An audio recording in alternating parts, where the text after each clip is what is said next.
Helens predictions, I would say that 31 different players earned votes in this. But those three came out on top. I think there's actually probably another couple of St Helens players that might end up this season being in the conversation for Man of Steel, in Johnny Lomax and Matty Smith as well. If their seasons go well, they're going to have a big influence on how things go for St Helens. But my vote went for James Roby. If Saints are going to come out top of the pile, then a lot is going to hinge on the leadership and the vision of probably the best player of the Super League era for me. Yeah, I've gone for James Roby too. It's 11 years since he won Man of Steel. That Man of Steel award is always kind of questioned a little bit because it was back before the voting changed, and back when he was only playing half games. He was just coming off the bench. Well, he wasn't just playing half games, he was coming off the bench, but then he was staying on and they were having him and Cunningham on for the last 20 minutes. But a lot of fans forget that happened for a lot of those games.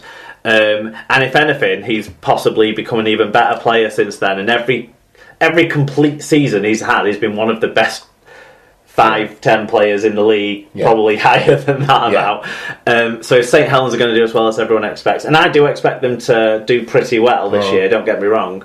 Then, like you say, he's going to be central to all that. Absolutely. So, out of Super League and into the Championship, then promotion is on the cards for some teams. Yeah, so these teams obviously after finishing the top four, then get into the qualifiers, get through that, and then still be allowed to go up if Super Brain Rimmer is to be relied on for his comments. But not surprising the top two. Now, I think the voting kind of changed during the month of January, but early doors, a lot of votes came in for one particular team. Another team had not quite as many votes, but maybe picked up more as the month went on. I would say that in total, 6 teams got votes. And there were a couple of people who voted that 3 people would get promoted over Super League clubs. So that would be quite a turnaround and a change of the guard. Yeah. And that would really leave things interesting for a 14-team league, wouldn't it? Next year, someone would be going, potentially, if that was the case. But to get past the suspense, the clear suspense, the palpable suspense, Toronto Wolfpack were voted for by 55% of people who voted on this. They earned the most votes. The most people picked them singularly. A lot of people picked them alongside the team that came in second, which is the Lee Centurions. Then in third place was no one getting promoted through the qualifiers, which was 16%. So where did your vote fall? I actually booked my normal trend. My normal trend is going with none. Right. This year, I've picked both the Wolfpack and Lee. Really? Yeah. Who are going to go up? I think they've both got strong full-time squads, and both got the desire and capacity to improve on that squad during the season if the need arises, and they've shown a willingness to Lee have certainly shown a willingness to do that, and they've shown an ability to have ridiculous levels of player turnover and it not really affect them. These two teams will probably have cast all aside below them in the Championship and be in great spirits and form getting into that qualifier stage, and I think there's a few patchy squads in Super League this year. I think there's 2 very vulnerable teams in Super League this year that might fall. I think there's 3. There's 3 who will be who could be under a threat of at the least being similar level of squad. Come August as these 2 sides. So I've gone with both of those going up. What about yourself? I think the same. No, I think. Sorry, no, I don't think the same. Not both of those. I think Toronto will go up. I don't think Lee will. I think it'll be a straight swap between Toronto and Hull. Right, well... Not to give away too much before we get further in the show, but that's how I see things going. Well, the bookies certainly have Lee favourite to lift that title, but although my decision... because it starts with Lee at home to Toronto, that's a good starting ground for Lee. But let's not... Toronto are doing an awful lot of their training in the UK at the moment. It's not like they've got to fly over from Toronto to play this game. So, whilst it starts in Lee... I mean, just the home crowd support. Yeah. And Toronto won't get a home game until they've played... Let me think. 15 games, because they're playing a game at the Magic weekend and a game down in London. Because Lamport Stadium's being redeveloped, or rejigged or something or other. There's no possibility for them to play there in the first period of the season, so they're playing all their home games in the back end of the season. That might have a factor. I think that'll be tremendous, because I think they'll be there or thereabouts, maybe first or second place by the time they play a lot of their away games, and then they'll get the opportunity to play all their games at home. But then when they have to deal with position. a bit more back and forth in the qualifiers, could that affect them? Well, interesting. Possibly so. The only other thing the only other caveat I nearly put on Toronto Wolfpack is their high turnover of Antipodean players and Ryan Bailey recently. But to be honest, I don't necessarily see a 38-year-old Fufu Moi Moi as the biggest loss in the world, nor Ryan Bailey, nor Dave Taylor, to be honest. I think at that level they're eminently replaceable. And Jack Buchanan can certainly do a big job at the Southern level. Definitely, definitely. So yeah, but it's exciting in the championship this year because of Toronto's presence, isn't it? Yeah, certainly. And I think it'll be exciting all the way down the championship too. And we're looking at who's going to get relegated to League One. So obviously 2 sides needed to be selected by the voters on this one. Every single person in the championship got at least 1 vote. So that must be a few people who don't like League and Toronto. There you go. Pulling out their votes for those 2 sides. But yes, the vote was pretty clear. There was 3 clubs, and between the voters, they couldn't really split them too far apart. But the Swinton Lions are the most popular selection for falling down, with 55% of people choosing those. But Barrow had 51%, newly promoted Barrow, and Rochdale, who've had a bit of a financially turbulent off-season, got 50% of the vote. So it's 2 of those 3 everyone expects, let's say. And I personally went for Barrow and Rochdale. Yeah. Barrow, I think, have the capacity to get a good squad, but I've not really seen the squad come together fully yet. For Rochdale, I'm worried that they've lost some of the biggest names, and some more might still go as the shuffle continues there with trying to get some wages down and the wage bill down and that sort of stuff. Whereas Swinton, I have a soft spot for them, the Wigan's dual red side. Yeah. And so I think that, come mid-season when they need to bring in a half-back, Josh Woods will rock into their side, or Jake Shorrocks, and it'll really give them a level of quality that'll see them through. There you go. Well, you're grinning and almost laughing as you say that. I'd plump for Swinton and Barrow to go down. Fair enough. There you go. Financial reasons and Barrow's just capacity compared to the rest of the teams around them to actually muster a side that will be competitive. Have you seen what they've done to the clubhouse at Swinton? No. This year? It's swanky now. There's balconies and Turn stuff. it into a Tesco, have they? So they can, so they can probably sell more hospitality potentially. Well, so that might help financially for them. Anyway, finally, probably the one that's closest to your heart.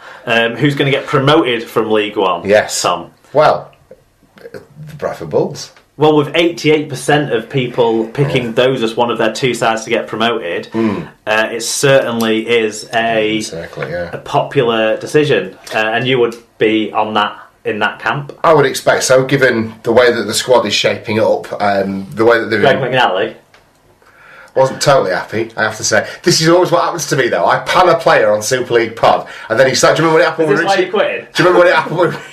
Do you remember when it happened with Richie Mathers as well? Every time I pan a player, the next year he comes and plays for fucking Bradford. But yeah, Greg McNally should do very well at the League One level. But the squad is shaping up quite nicely, and players like Dane Chisholm and that should just absolutely tear apart League One. And they've got an exceptionally talented, very wise coach at the helm. So very good motivator too, and they'll get those young kids firing on all sorts. But then young players like Ethan Ryan and Minchella as well. There's some real talent in that squad of probably better calibre than League One. So what they need to do now is be motivated, go out and beat the teams that will all be focusing on trying to beat the Bradford Bulls and take that scout. It's going to be a very, very tough season for Bradford. There won't be any easy games. There'll be no hiding places. There'll be lads that will need to go out and put a shift in, because League One will be scrappy and it'll be rough and it'll be hard work for them. So, and your dual reg link up with Toronto might not necessarily be that helpful. No. How many reserve players have they got to share around? Perhaps not. There you go. Interesting. So we'll see. But 88% of people are backing your Bulls. I'm surprised Oldham weren't in that. Do you know, I saw a request a bet on Betfred that was Dane Chisholm to score 45 tries or more in the regular season this year. So there you go. So second place was York City United with 33%, and Whitehaven was third with 21%. You mentioned Oldham. They were one of 7 other teams that got votes here. Down all the way down to Coventry got a vote. One of the outside sides. Plucky Coventry. But I think Workington, Keighley, Hunslet, Newcastle and West Wales, no, Doncaster. Doncaster. Oh God, they're going to be lucky if they don't concede. If they don't concede fixtures. 80 a game. Yeah, no, they really are. Yeah, I'm worried for them. I hope it's not like that. Yeah, me too. But yes, so York with 33%. They were my second choice. Yeah. And certainly, I think the 150 years thing could be a special year for them. They ended last year on a bit of a high. They've got positive news about what their stadium position is going to be. That seems to be more concrete now.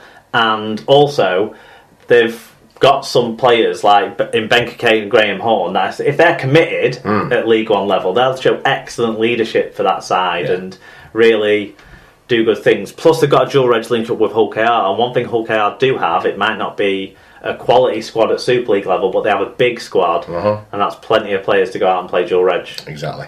For York during the season if they have any problems. Well, we open the season away at York, so that'll be an interesting one to see where we match up. Who's your second selection, or do you not care as long as Bradford go?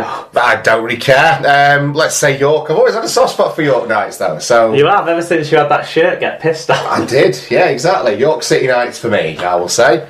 Okay, right, so that's the listener predictions taken care of. Let's take a look now. Well, oh no, like I quickly mentioned before, I've scheduled a blog post that'll kind of put up the full breakdown of who got what percentage of the votes for all of those awards. Yeah. And I'm going to put up a bit with some fan views from the Championship and League One, because we're going to go through the Super League ones now, but we won't have time to fit in the Championship and League One. And I was going to push that onto next week's show, but since you told me there's not going to be one, I've had to put it into a blog, so everyone's views will get heard or read, and then all the say whats, because when we go through them later, we've cut some out, like I mentioned, and some are nonsensical, some aren't as funny as they might be, and some just that's not as funny as people might think. Some don't make sense, or some just whatever. So some are clearly by people who picked up the voting form and wanted to get involved, and it's great to have them getting involved, but aren't listeners of the show. Right. I would say.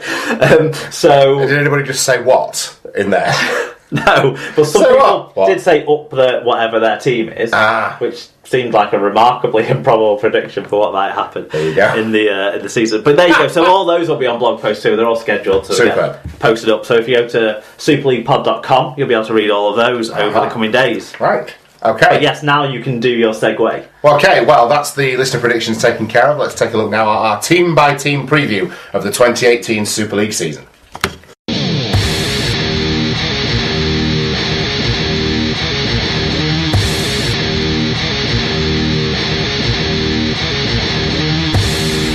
Right, so we're going to do it in time-old tradition of starting with the lowest ranked side. Bit of a jumble to get around where people finished last year. Yeah.